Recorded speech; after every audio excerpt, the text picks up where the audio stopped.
Hello, everyone. I'm Chris Kapches, president of Chestnut Park Real Estate, and I'm here today to give you your September market report for the City of Toronto and for the GTA. And as I set out in my written report, which is on our website, we've basically run out of superlatives to describe the Toronto and area marketplace. September was again a record-breaking month. It was a record-breaking month in terms of the number of sales for the month of September, and it was a record-breaking month in terms of the average sale price. And I might add, the average sale price has now been broken for 4 consecutive months, each one a little bit higher than the month before. And in September, we come in at $960,000, and that's for the entire GTA. Another record-breaking month. The previous record was the month before in August. Before that, it was in July. Before that, it was in June. So it just, as I said, difficult to find superlatives to describe this.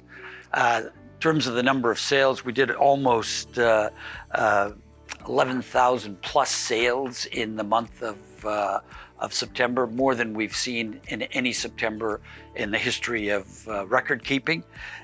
So between, as I said, the average sale price hitting a new high and the number of sales in the month, 2 new records, consistent with what's been happening over the last 3 or 4 months, records being broken month in and month out.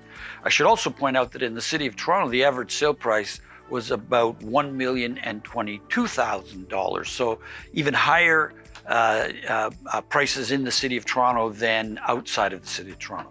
But I'm going to focus in this market report specifically about what has been happening outside the City of Toronto, in the 905 region in particular.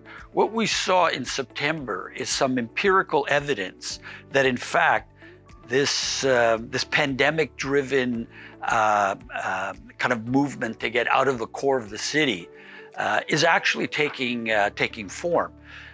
In the City of Toronto, the number of sales, which was a great number of sales for the month of September, approximately 3,500, is about 20% higher than September of last year. However, when we look at the number of sales that took place in the 905 region, it's over 50% higher than what it was in September of last year. So clearly, there is a disconnect between the 905 region, Halton, Peel, Durham, and even further north to the lower Simcoe County region, between the City of Toronto.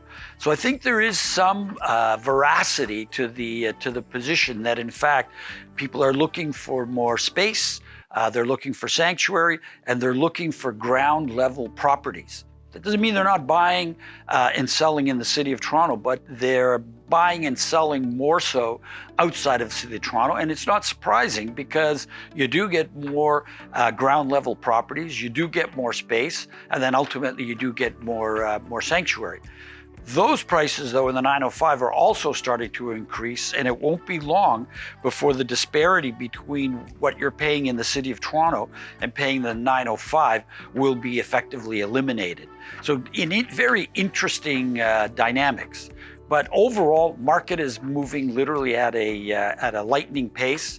Early data for October indicates that October is going to be as robust as September was, and I suspect that we'll see, and I will try to chronicle it when we have our October market report, that exodus out of the core of the city, particularly from condominium apartments, which, unlike the rest of the marketplace, particularly ground level properties, have not fared as well.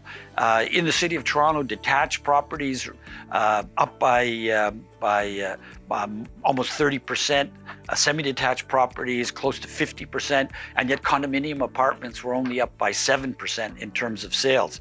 A clear disparity between the two. So we'll follow that in October and see that if that too is a continuation of what seems to be a kind of exodus to marketplaces where people are buying ground level and more space. So until then, till we do our October report, stay well, stay safe, and thank you for listening.